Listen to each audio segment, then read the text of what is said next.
Great, thank you.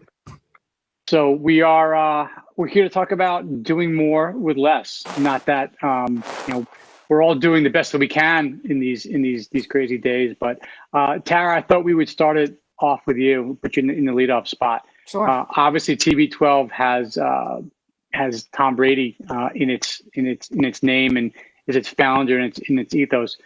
Some might say that that's a pretty good head start in terms of establishing a brand and doing more with a lot. So how do you work with the Tom Brady factor in doing more with less? Yeah, the Tom Brady factor is it's it's a blessing and a curse all at once. No, it's remarkable. I think when we talk about doing more with less, TB12 is absolutely a startup compared to the other brands that I've been at, whether it be Clark's or where Ryan and I worked together at Puma many years ago, much larger brands.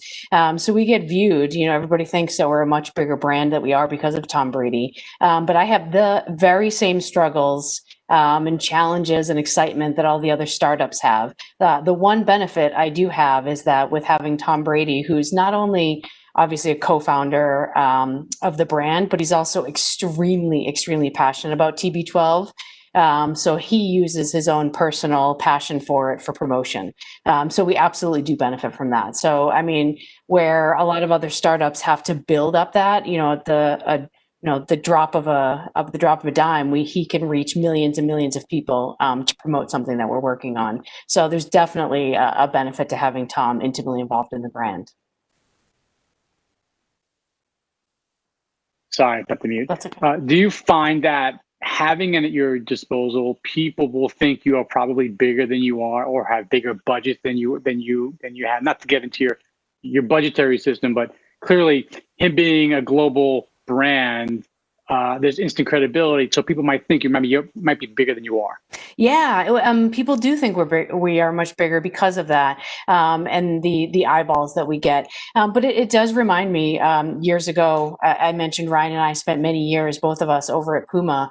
And I mean, it was a big company compared to where I am right now, but it wasn't big in comparison to the competitive set. And people always thought that we were so much bigger than we actually were at Puma because of what we did, and the disruption that we did within the markets that we played in. Not dissimilar to what I'm doing at TB12 right now.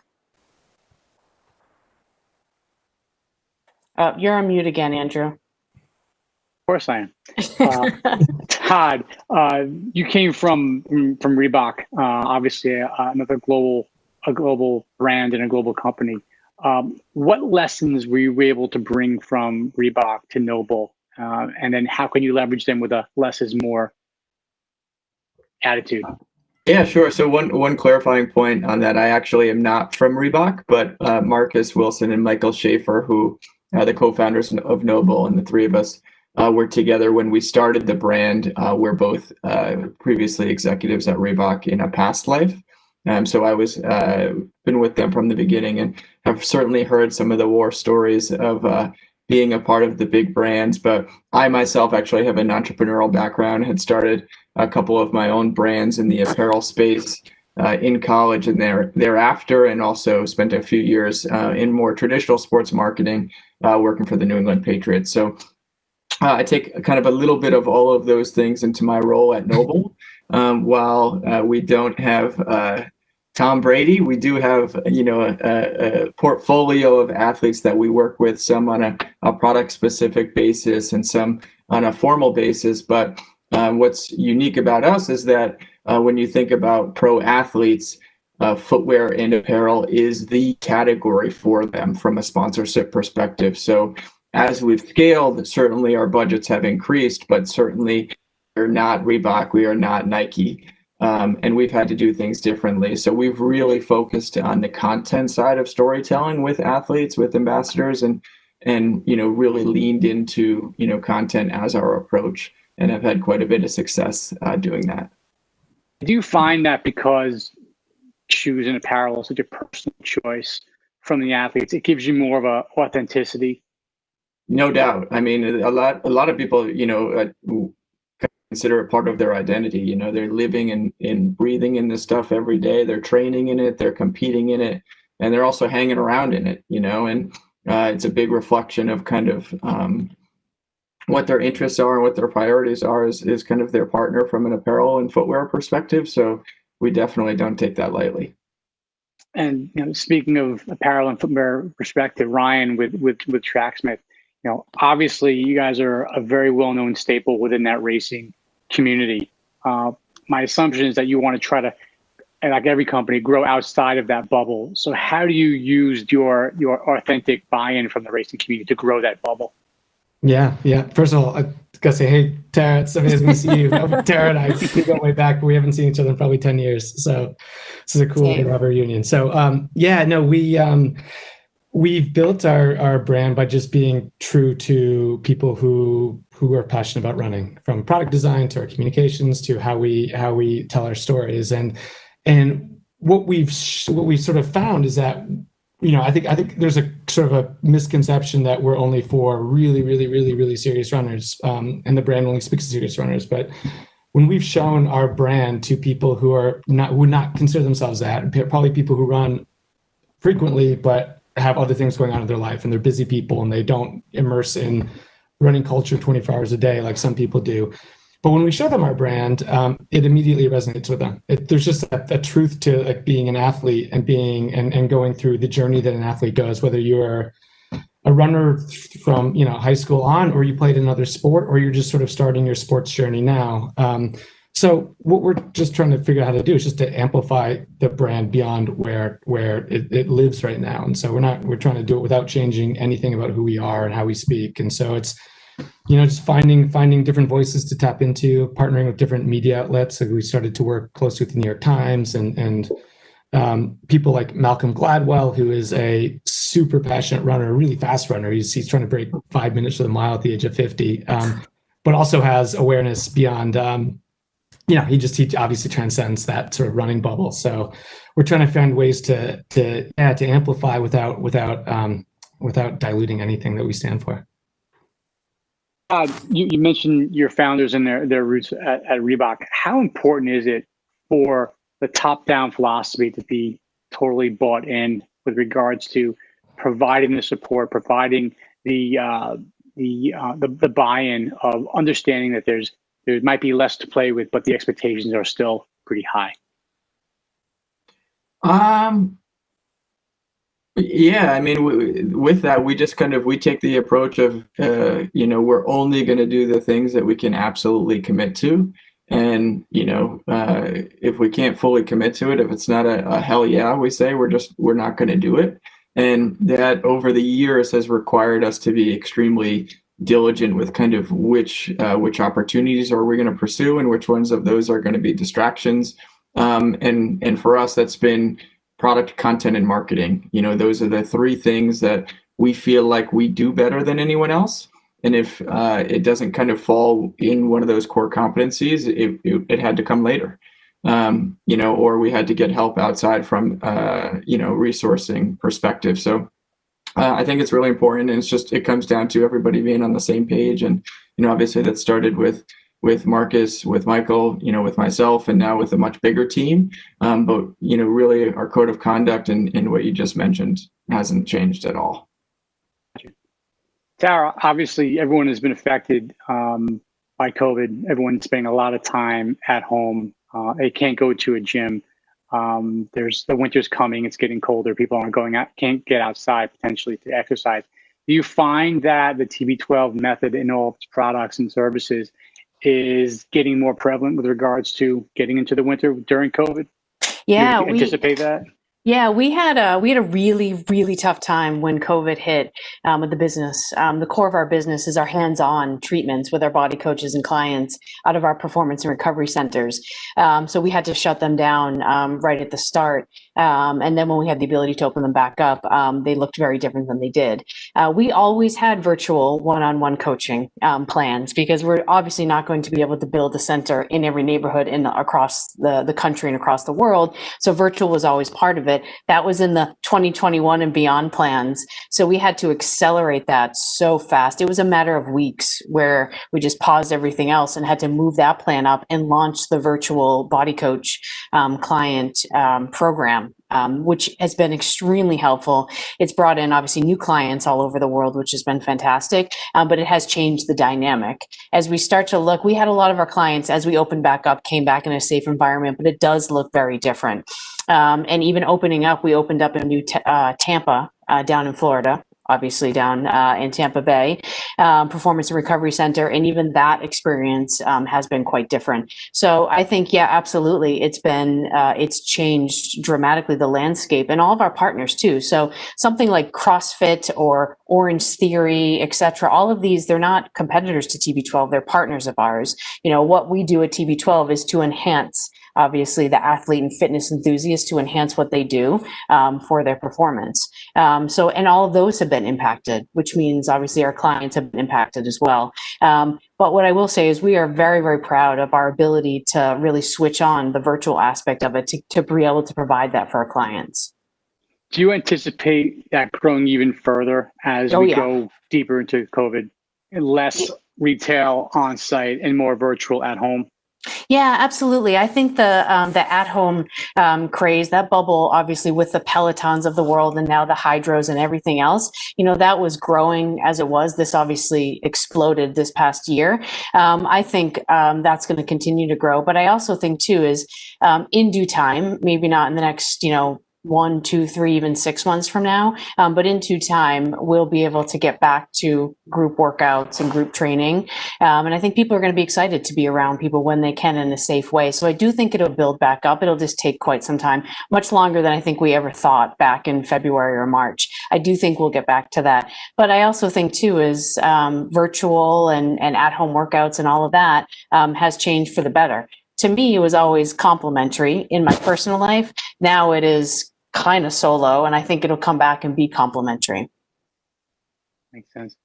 Ryan, you mentioned Malcolm Gladwell, who obviously is a very well-known writer. How important is it to develop those organic, almost endorsements with people that might not be a specific runner, but they're very well known? Is it kismet? I mean, obviously, you kind of fell in your lap, but how important is it to develop those types of relationships? Yeah, I think, with Malcolm, we found out that he was a customer. We just happened to notice his name on the customer list years ago. And we just reached out to him to start a relationship, and he was happy to engage. But I think it obviously makes it so much more authentic when that's the nature of the relationship, when somebody's already a fan of the brand and is excited to partner further. And so that's what we look for. We look for people who know us, who like us, and who want to work with us, in a deeper way. And and that goes for everything from just even podcast advertising and to to any other type of kind of relationship you might get into with somebody. If you need to convince them to try your product out in order to get them to kind of engage and endorse it, then it's not a good fit for us. Gotcha. Todd, I want to talk a bit about mobile purchasing. Obviously, people are always on their phones, and they've used it as a primary source for buying and selling. Is that using more with less, or is that just going where your customers are? Yeah, I just think that's the way of life right now. I mean, since we launched in 2015, our web traffic started back then at 80% mobile. And it's only gone up. So it's, north of 85% mobile now.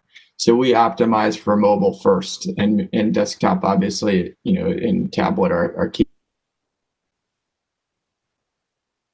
Kind of all we know from a conversion perspective. And, there's a lot of tools and, applications you can use to kind of reduce friction, whether it's, Apple Pay or just different things like that cut out kind of steps in the process. But from a mobile perspective, that's the only way we're going to do it. Makes sense. I have a question I was hoping each one of you could answer. So we'll go with Tara first. When you look outside of the TB12 landscape, either historically or currently, when you see campaigns do more with less, what are some of the ones that you admire and you would like to emulate? I think my buddy Todd here. Well, I'm a fan of both these guys and their brand, but NOBULL, a huge fan. I think, I spent a decade in sneakers and almost 15 years in footwear as a whole. I'm a big fan. And I think that, again, you probably would think they were much bigger with what they do. I think they do an absolutely fantastic job visually, identity-wise on who they are. The people that they have represent them from an athletic standpoint. Obviously, when they do, the product is beautiful, but when they do product marketing as well, is top notch and it all ties together. Huge fan of NOBULL personally, and then professionally at TB12, we're huge fans. I should have said the ground rules. You can't use anybody else on the panel. So it's too bad. It's too bad because I use it a lot internally. Oh, wow. You're embarrassing me. I'll let it slide. But Todd and Ryan, you cannot say TB12 off your answer, by the way. Oh man, it's a good question. I mean, for me, like I'm, pretty particular about kind of the brands that inspire me. And as we've grown as a company, I kind of have a list of inspiration brands from just like any category. It may not have anything to do with athletics, but one of the companies that I always kind of look to and check in with is Sweet Green. I just think they do a fantastic job with their content, and you wouldn't necessarily know it like from social media, but if you dig into their YouTube and you figure out, okay, like where are these ingredients coming from and what is their like root cause as to why their company exists, it's they're speaking a much deeper message than just harvest salads. It's something that's like really rooted in their DNA, and that's something that we try to live up to also. So I would say Sweet Green. Yeah, for me, I mean, maybe it's top of mind because this campaign just launched today, but in terms of doing more with less, I go across the pond and look at John Lewis in the UK, a retailer who every year they put out an epic holiday spot. Yeah, it's like breathlessly awaited, and it's a moment when it launches. I don't know how much media money they spend on it, but I'm going to guess that the vast majority of views are just earned, not bought. And so in terms of storytelling, like putting everything into storytelling and into creating an incredibly emotional connection to their consumers and telling a really just the right, like just nailing the tonality for this time of year, John Lewis, I feel like is one of the best out there. Interesting. Tara, I wanted to come back to you real quick. Obviously, with a brand name attached to your company, I'm sure sponsorships are something that you get pitched at all the time. How do you differentiate between the Tom Brady brand and the TB12 brand with regards to people who want to partner with your company? Yeah, it does happen a lot, and I don't want to say it's confusion, but they do look at it from a football perspective, and I think a lot of people come at us for sponsorships thinking that football is our core target. Obviously, with Tom Brady, there is that integration there, but we are a global health and wellness company. So if you know anything about the brand, having our performance and recovery centers, as I mentioned, with our body coaches, and then our vitamin and supplements line, and then our bands and our home gym equipment. So the sponsorships that come our way that are really targeted within that area and our target consumer are the ones that we tend, obviously, to speak about. But I haven't been over the past year and even prior to me coming here, sponsorships has not been something that has been really big for us here. Yes, I'm well aware of the power behind sponsorships through my days over at Puma. But for us, it's Ryan mentioned it from a storytelling standpoint. That's what we've been focused on, is storytelling and the connection with the consumer. Luckily, we don't have to get into the realm of the sponsorships to get the eyeballs and to get the consumers, because we have one of the best, obviously, billboards in Tom Brady, and not just. It's not just Tom Brady as a vehicle to connect with the consumer, but Tom Brady is our muse. The entire TB12 premise and the lifestyle is built after and modeled after Tom Brady's lifestyle and his partnership with his body coach, Alex Guerrero, which allows us to do that. But to the short of it, answer your question from a sponsorship standpoint, yes, they come at from every direction, but the ones who get it wrong come at it from a football standpoint. The ones who get it right understand who we are as a health and wellness company. Right.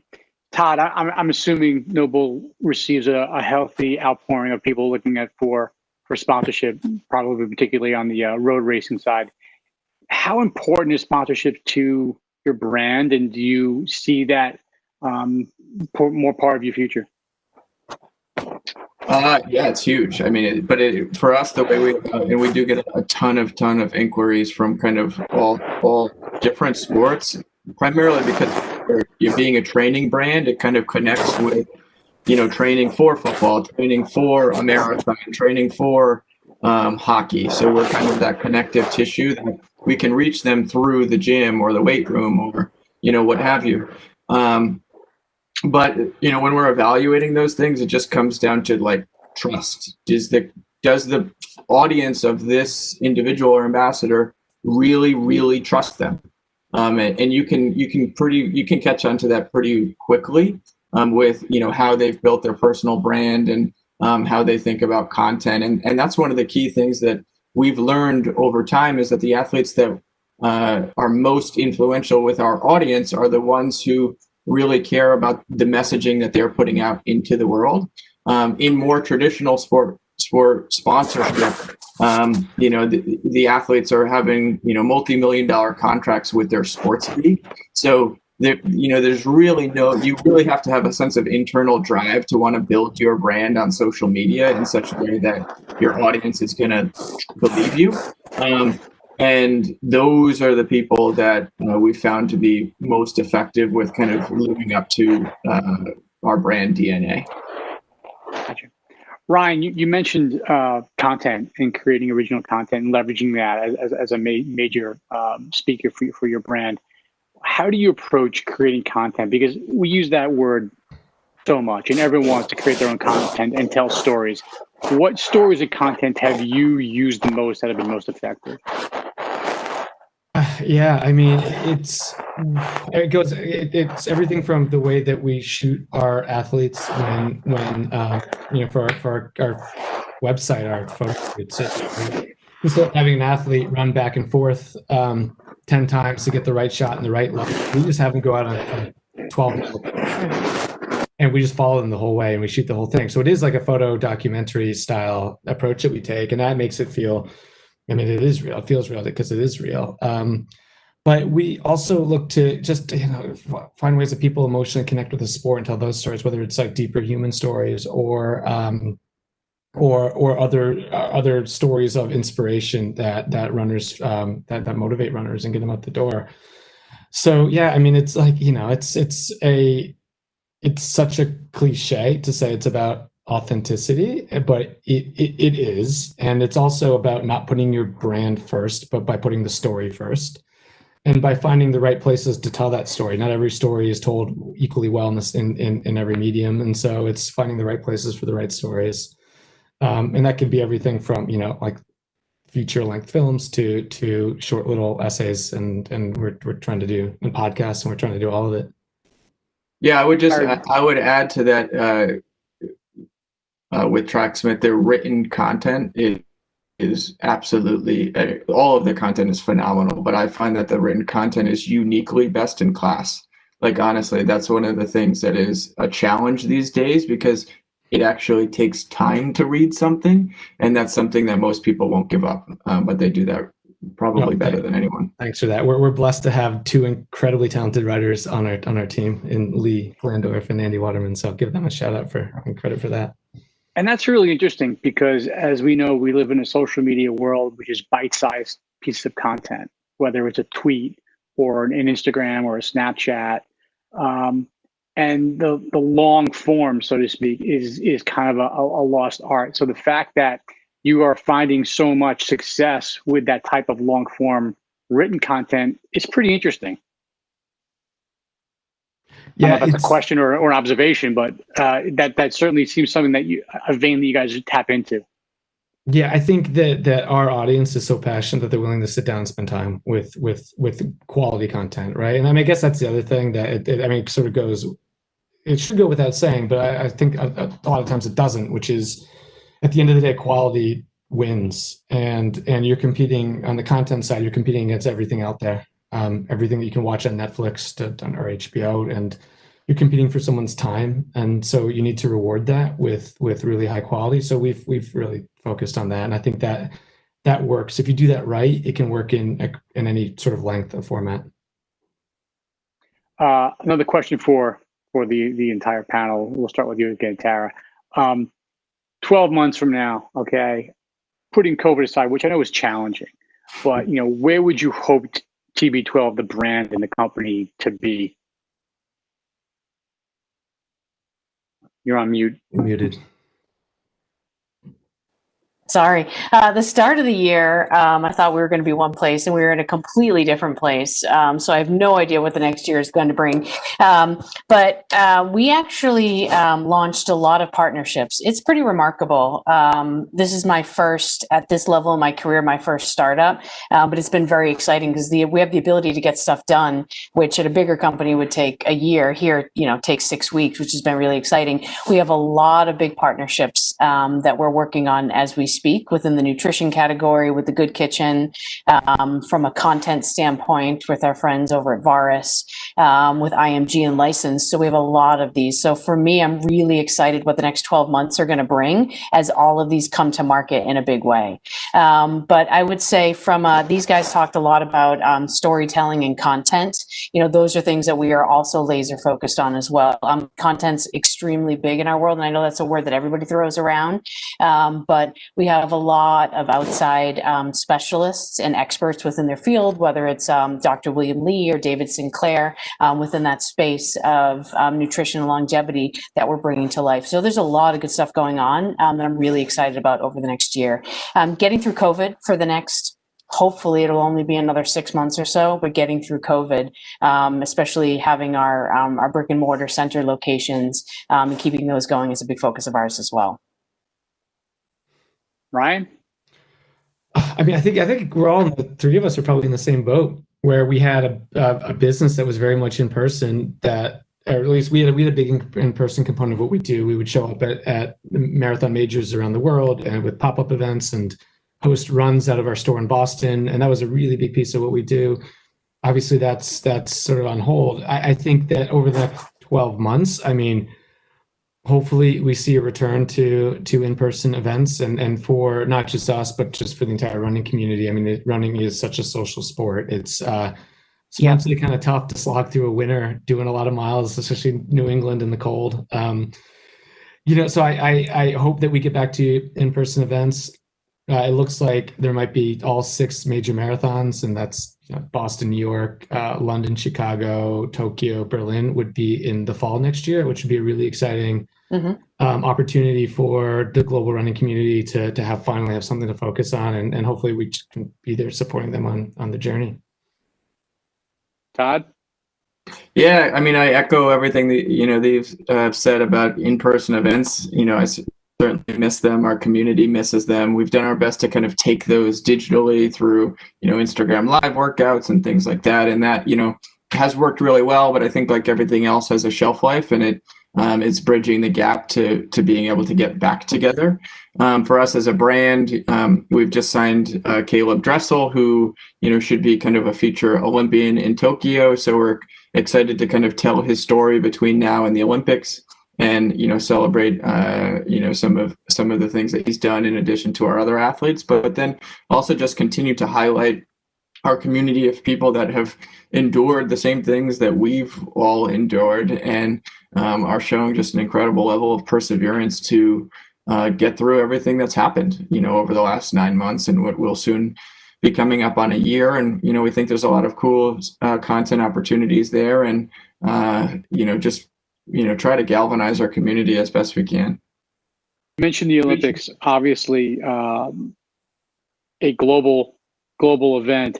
How important and what kind of a bump historically have you guys gotten, and I'm really focusing on Ryan and Todd right now, have you gotten out of the Summer Olympic Games, and how important is that to be on your calendar? I mean, for us, it's really important. I mean, it's the one time every 4 years that the world pays attention to our sport. So it's from a business perspective, I don't know that it's a massive lift, but from a storytelling perspective, from a attention perspective, which as marketers, you're always looking for these moments to grab people's attention, and it's a really big one. So we had at the marathon US marathon trials in February, which was like the last thing that happened before the world got turned upside down. At least in our world, we had this program, the OTQ program, Olympic Trial Qualifier program, where if you qualified for that race, you had a gear stipend from us. And as a result, we had more people running in our gear during the trials than any other brand did. So we had a lot of momentum that hopefully we carry through to the track and the rest of the trials, which will be in June next year, like touch wood, in the Olympics. So it's a visibility opportunity for our brand. It's a storytelling opportunity. And yeah, it's just a way to, there'll be a lot of stuff on a lot of kind of more major media moments that we can also lean into from an advertising standpoint. Yeah, for us, it's actually kind of our first go around for some, because it will have been 5 years by next year, and our company is 5.5 years old. So the last time we, probably had a half a dozen sales. I think, to Ryan's point, there is some more mainstream advertising lift that, we're excited to test. We've had a few go-arounds with this related to the CrossFit Games, which is a much smaller kind of platform. But we're excited to kind of take that storytelling approach and that athlete approach to the World Games. So that should be fun. And Tara, not to, put Mr. Brady in his retirement years right now, but clearly he is in the latter part of his career. How do you anticipate that shift from when he is no longer playing in the NFL to being a full-time 12er? Oh, yeah. I mean, it's going to be awesome. I'm excited about that. But I have zero confidence that he's going to retire anytime soon. I honestly, the man at 43 years of age, what he's capable and what he has the ability to do, I have zero confidence that when this contract is up, he'll retire. But we'll see. We'll see. But I am very excited when it is the off season. He's involved in the business all year round, but the off season obviously has more time to spend with us. His passion runs deep. For the consumer and, for all the reasons that he started the company. It's really exciting to have him around the business. So I think it's going to be good. I just have no idea when that's going to be. I don't think anyone does. Okay, great. I believe we were going to open up to some questions right now. So I know we have one right here. How has COVID affected athlete sponsorships? Are athletes more or less willing to work with brands? Todd, you want to take it away? Sure. So I won't get into specifics with other brands, but I will say that we found that there is a lot of opportunity in the space because just the role and the challenges that COVID has created for traditional product distribution. So one of the unfortunate things about sports marketing is that it tends to be one of the budgets that's cut early on. So for us, it's trying to kind of identify what opportunities are interesting to us, and then where can we kind of come in and be disruptive. And we've been trying to do that anyway, but this year has actually accelerated in some ways. And I think we will start to see a lot of changes from an athlete sponsorship over the next 6 to 12 months. And we're excited to participate if and when it makes sense. Ryan, thoughts? Yeah, I think Todd's exactly right. I think we're seeing a lot of athletes have their contracts not be renewed, and it's a shame. I think so many in the sport of running, it's really we think overly performance based on, and puts a lot of burden on athletes to perform and compete and run through injuries. And so we're trying to also be opportunistic, maybe be a little bit disruptive. I mean, we made a couple of high profile hires as full-time employees of a runner named Mary Kane, who's well known in the States. And then a guy named Nick Willis, who's a 2-time Olympic medalist, who were coming for various reasons, looking for career development opportunities while they're also training for Tokyo. So we hired them and are working with them. And that was an opportunity that, it was actually kind of just as COVID was setting in, but we suspect there'll be more coming up as as budgets are slashed from companies across the country, across the world. Great. Next question, and Tara, you can take this. What tools do these brands use to evaluate where to spend sponsorship dollars at a league, a team, or an athlete, or or a market like an LA, which had recent wins for the Lakers and Dodgers? Yeah, I mean, as I mentioned before, we're not focused on sponsorships at this time. However, we have started to work with a couple different athletes, and obviously the Tampa market as a whole has been key for us down in Florida and the expansion down there. And the athletes we work with are ones that come to us for treatment in the performance and recovery centers, whether it's somebody like a Rob Gronkowski or a Matt Frazier from CrossFit we've been working with for a handful of months. So we've started to dabble in partnerships and sponsorships in that realm. But that's really, I would say, not just started this year, that's really the first go at it. But our brand was obviously very focused on the New England area with our 2 performance and recovery centers.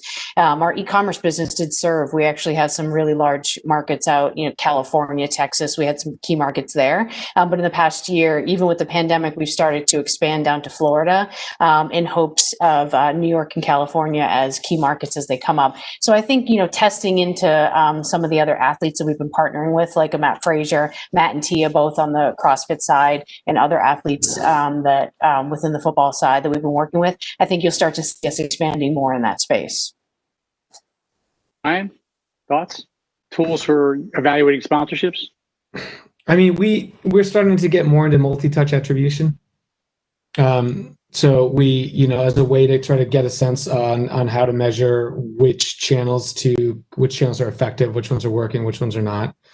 At a prior company, we used media mix modeling to look at that stuff too. And so it's hard. I think evaluating sponsorships is hard. And I think a lot of times people don't. What I've seen is that brands don't know what they want to get out of it. They're not clear on the objectives. And when you're not clear on the objectives of a sponsorship, it's hard to really measure it effectively. So I think, we're looking at just trying to get a better sense of what the full mix does versus any one individual component of that mix. And it's tricky. I mean, in my entire career at Puma and Dick's Sporting Goods, where I was before, and now it's always hard to effectively measure it. It's a thing that's probably plaguing every aspect of marketing, to be honest, is this like kind of this feeling like accountability to measuring everything, every dollar that you spend. Todd, how does NOBULL evaluate sponsorships? And I guess I would also ask, how do you even approach it in terms of, as Ryan said, what do you want out of sponsorships? Number one, and this is the same with like anybody we hire, but we want them to live up to the mentality of what it means to be noble. Mm-hmm. It's like, numero uno. And if that doesn't work, then it's just not happening. But beyond that, there's kind of 2 different ways we'll think about it. One is like straight up brand lift / awareness, right? So if we have an Olympic athlete, that gives us the opportunity to kind of flow in a channel that is much bigger than where we're playing on an everyday basis. And there's a level to kind of, have new reach or growth opportunities. And that, there are instances where that may validate a sponsorship on its own. But then the other side of it is, with athletes that have, millions of Instagram followers that are people that are really dialed into them, there's very clear performance marketing metrics that you can use to measure success. And, if there aren't a lot of them, but there are instances where you can have both, like the brand lift and the performance marketing. And that's kind of the honeypot that we're always in search of, but we'll also pursue other opportunities that may fit one of the buckets and help move the brand forward. Well, I thank you, all of you, for your participation, your insight. Emily, I guess you are here to wrap it up. Yeah, unless you had a final question, don't let me end you guys early. But thank you all so much for being here. We had such a great day yesterday and today, having such great speakers for our sports marketing upfront. So thank you all, and hope to have you back again soon. Thank you. Thank you, everyone. Thanks.